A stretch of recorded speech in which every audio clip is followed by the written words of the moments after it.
What's going on, guys? Welcome back to Pure Evil MMA. I'm your host, as always, Evil Eddie, and we have a really special guest here today. We got Damien Trites joining us. What's going on, Damien? How you doing? Hey, how are you, bro?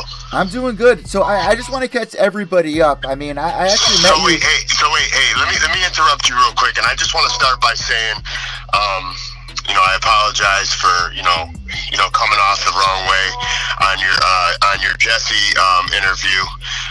It's nothing against you. I just get a little hot when it comes to this kid, you know. Well, that's exactly where I wanted to start. Some people that may be scrolling through my my YouTube channel may see a couple of comments from this weekend, and I wasn't aware of the whole situation, but obviously, like, as a journalist, I need to take like a middle ground, not take anybody's side with anything. So, I saw your comment, I responded, and I kind of want to get a backstory because, the whole thing was about the Gotti versus Jesse James fight, and there was a lot of people that did want to see it. Unfortunately, the fight hasn't been into fruition. Can you kind of catch us up on, everything when you first heard that Jesse was calling out Gotti? I don't really want to speak for John Gotti III himself. Yeah. What I will tell you is that I'm very, very close to the family. My uncle did 5 years in Raybrook in prison with John Jr., and John Jr. has treated me like family. So it's a tough thing when you start calling out people that I'm close to their families and stuff like that. And my thing is with Jesse is, listen, this is what a lot of MMA fighters. I'm retired. I don't fight MMA anymore, and it just seems that there's a lot of people that come out of the woodworks and that they want to fight me now that I'm 39 years old, washed up and retired, sitting on a couch eating fucking bagels with cream cheese. You know what I'm saying? I'm not in the gym like I used to be. I have a lot of injuries, and I'm done fighting MMA. So it becomes, when you start calling me out and stuff like that, it becomes a little bit disrespectful, and it becomes a whole nother level of, it's not MMA anymore at that point. It becomes personal, and then when things become personal and you see people in the street, there's no rules, and it just becomes different. It's not sport anymore at that point, you know what I mean? That's what we've been seeing the last couple of years, and I think about 99% of the audience here and fighters can agree with it. Somewhere along the lines, it kind of got mixed into, once they saw Conor McGregor doing what he was doing and it being successful, people were like, all right, let me talk some shit.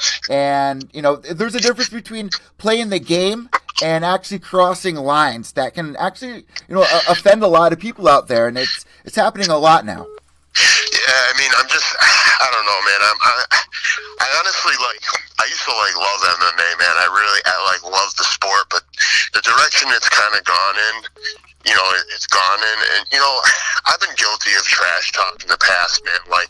I had a heated rivalry with Dan Lozon, but I'm an adult now, man. I'm 39 years old.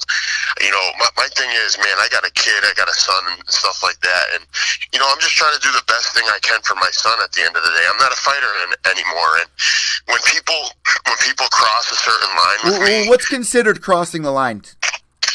Listen, if you want to, it's just dude, if you want to fight the guy, I get it, but don't start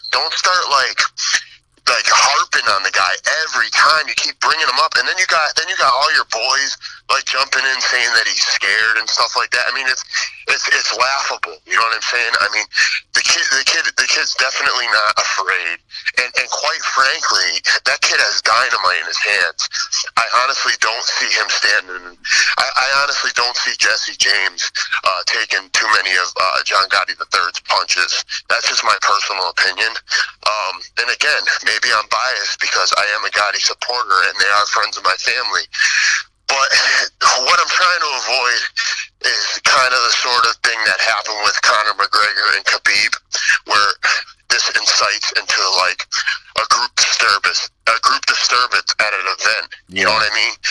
We almost had a group disturbance at an event at Premiere with Jesse already with his people. A friend of mine, Pat Casey, fought him, and Pat Casey dominated him at Premiere. He beat him all 3 rounds, or I think it was all 5 rounds, and he got finished in the 5th round.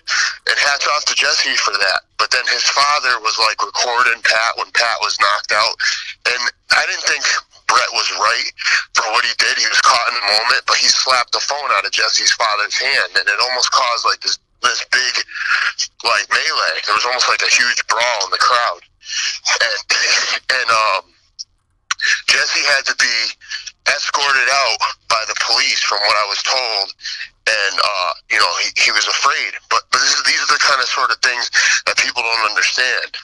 When it becomes personal and it becomes a street thing, then all bets are off. Like some people, they just don't care about rules and stuff like that. You know what I'm saying? Some people don't play by the rules. You know what I mean? So that's the thing I'm trying to avoid. You know what I mean?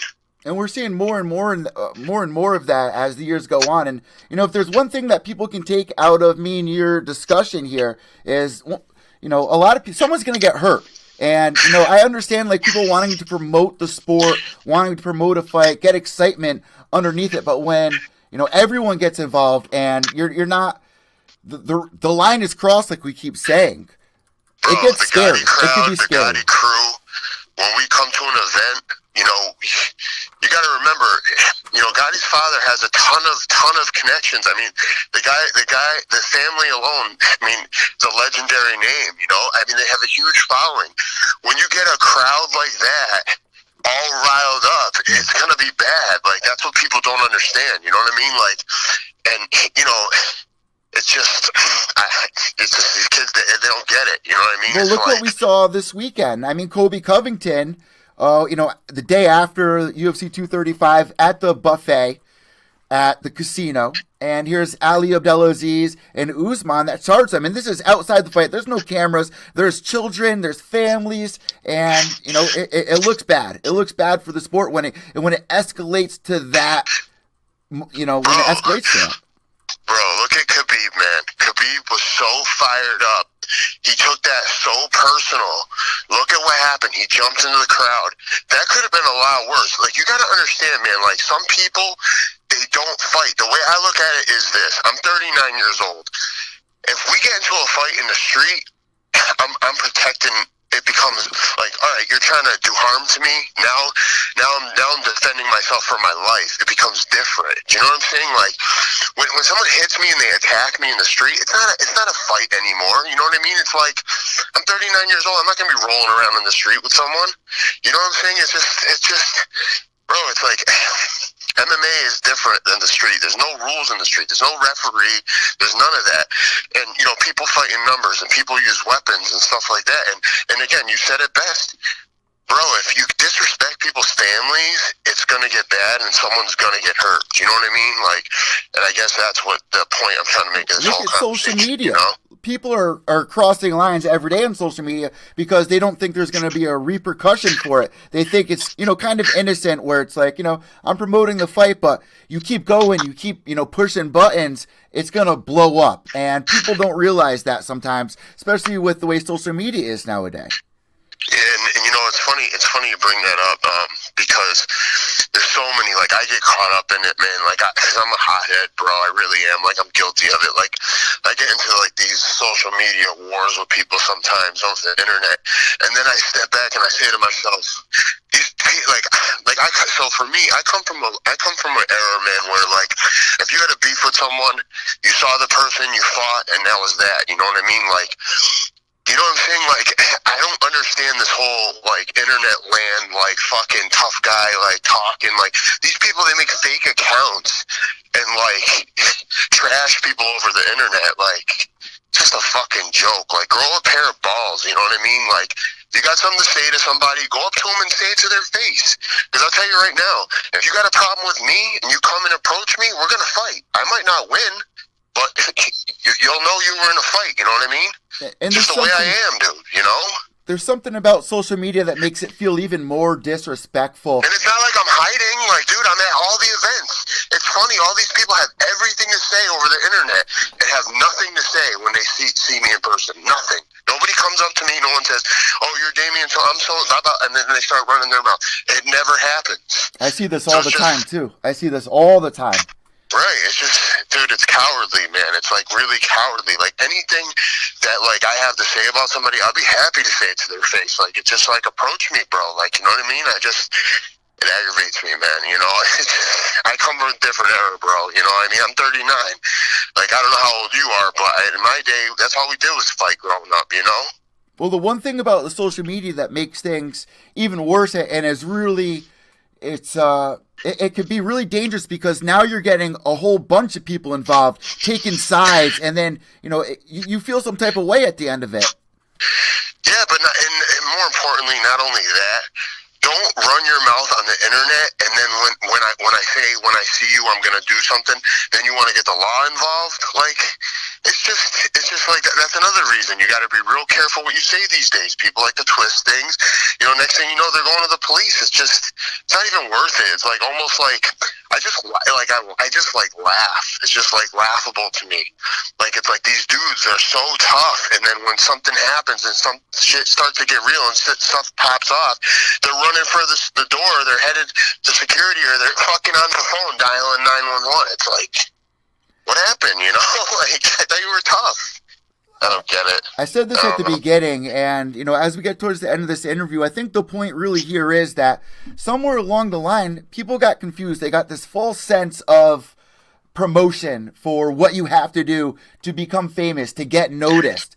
And at some point, it's going to get somebody hurt. And that's what the message here in this interview is. You need to be careful. You can't think that you're just going to go on social media, run your mouth, and have no repercussions for it when you see somebody, or it's out of control now. And part of the message I want to get through too is that there's a difference between sport and reality. That's MMA is a sport, okay? It's a sport.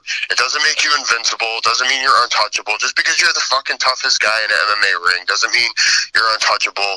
You know, it's like there's always someone bigger and tougher. I mean, I've learned that over the years myself. It's like, just be humble. And you know, with that being said, the John Gotti fight and this Jesse kid, it's gonna happen. It's gonna happen. You know, and when it happens, I expect fireworks. And I'll tell you this right now, that kid John Gotti III, he fucking hits like a truck. So, you know, all that shit he was talking, you'll see. It's gonna. I think it'd be bad for Jesse, to be honest. You know, that's just my personal opinion. But, you know, we'll see. Again, it's MMA, so anything can happen. See, that's the other thing. I think both these guys have a lot of backing behind them. But the one thing that is really important is they both need to grow a little bit more here. I understand there's a lot of people out there that want to see the fight. I understand things are getting a little out of control. It would be really nice to see both of them fight. But right now, I feel like both of them are just so young I just in their don't think career. the fight makes sense right now. Yeah. Do you know what I mean? Like, if they grow their names a little bit more and they do it at a higher level, at a bigger stage, it's going to be better for both of them. Like, at the end of the day, like, listen, let's be real, let's be frank here. I don't think John Gotti III does this for the money. He does it because he loves to fight. He has the heart to get in the ring. And again, I respect any fighter who has the balls in the sack to walk to that cage and get in the fucking ring and fight. I respect any fighter that does it, win, lose, or draw. But at the end of the day, Gotti's name, and he's well taken care of. He doesn't need money, you know what I mean? So it's not like he's doing this for the money. He could have done 100 different things. He could have done real estate like his father does. You know, he could have done 100 different things. He could own a gym if he wanted to. You know what I mean? He likes to fight, and the kid is dedicated, he's humble. You know, and that's another thing I want to shoot home is the kid couldn't be more of a humble gentleman. You know what I mean? I mean, his whole family. I mean, have you met them at all? I haven't met them personally. Well, man, if you get a chance, if you're at the Hartford, I think it's the Hartford Convention Center for CES. Yes, I will be there. I'll be there. Yeah, it's coming up on the 29th. I'll be there with John Gotti Jr. I'm his guest. So just feel free to come up, man. Introduce yourself, and I'll tell you, the guy he's just a classy guy, and he's just a gentleman. So, you know, I mean, it just aggravates me when people talk bad about these people, because there's all kinds of people that trash the Gotti family on the internet. And, you know, his brother Peter Gotti told me once, he's like, don't get wrapped up in all that internet stuff, Damien. You're bigger than that. And, you know, I gotta take his advice sometimes, because I get wrapped up in it. It just gets me aggravated, you know. It's easy to. It's so easy to get build a nest in your head with it, and it really affects a lot of people out there, and it's caused a lot of issues. You know? Yeah, I'm just wired differently. Like when people start running their mouth over the internet, it just really gets under my skin, dude. It really just gets it stirs inside me, and then I start to like build like a bad resentment for people, like you know what I mean? And then it's just like when I see them, I'm just like I don't want to revert to my old ways, but it's like I'm also not gonna let people like run around and disrespect me. You know what I mean? 100%. So, but we just reached the 17-minute mark. The last 2 minutes of this interview, man, you got a lot going on that I found really entertaining. Yeah. Can I plug a little bit about what I got going on? 100%. Okay, so guys, I have a YouTube channel with my uncle that was with my uncle, and it's called Damien and Chicky. All you got to do is look it up, and it's Chicky, CHICKY. So Damien, DAMIEN, and Chicky. And we have a YouTube channel. We're starting to grow. We're gonna have a podcast soon. We also have some things in the works with the Gotti family that we really can't speak about. Some TV stuff, but again, we can't really get into details about it. But some big things coming in 2019. So just go drop a like on one of our YouTube I'll have videos. the link below for everybody to just scroll down and click it. Real easy. Yeah. So again, and we do comedy. My uncle Chicky, he's nuts, man. He's hilarious, man. I was showing we had a pizza party last night with the family. I was showing everyone was rolling around laughing when he's in the nursing home with his mother reading John Gotti's book. I mean, well, that's kind of how like the whole thing came about. With this thing that we have going on with the Gotti family that I can't really get into too many details about because John's finishing up a project called Witzek Mafia. It's a project where he's exposing rats. It's going to be a docuseries. When he's done finishing up that project, then we're going to be working on a project together with the Gotti family. But that's how this came about. He saw the video of Chicky reading the book to his mother in the nursing home, the John Gotti book, and he was rolling. Everybody was fucking dying laughing at the video. But man, look, I'm at a point in my life where I want to laugh, bro. I want to have fun. I want to like enjoy my life, and if I can make people laugh, and it's nothing better than laughter, bro. What's funnier than laughing? You know what I mean? So that's what it's all about, bro. Damien, I want to thank you so much. Last but not least, if you have any sponsors, any shout outs, especially your social media tags, which will be in links down below here. You want to shout anything else out? Yeah, well, I want to plug my YouTube channel, DamienChicky.com. You can go to DamienChicky.com. It'll take you directly to the YouTube channel. Again, we're going to be doing a podcast, and I want to thank you so much for having me on. And again, I'm not a bad guy, so if anyone wants to approach me, shake my hand, it'd be my pleasure, you know. And I want to say that I respect Jesse.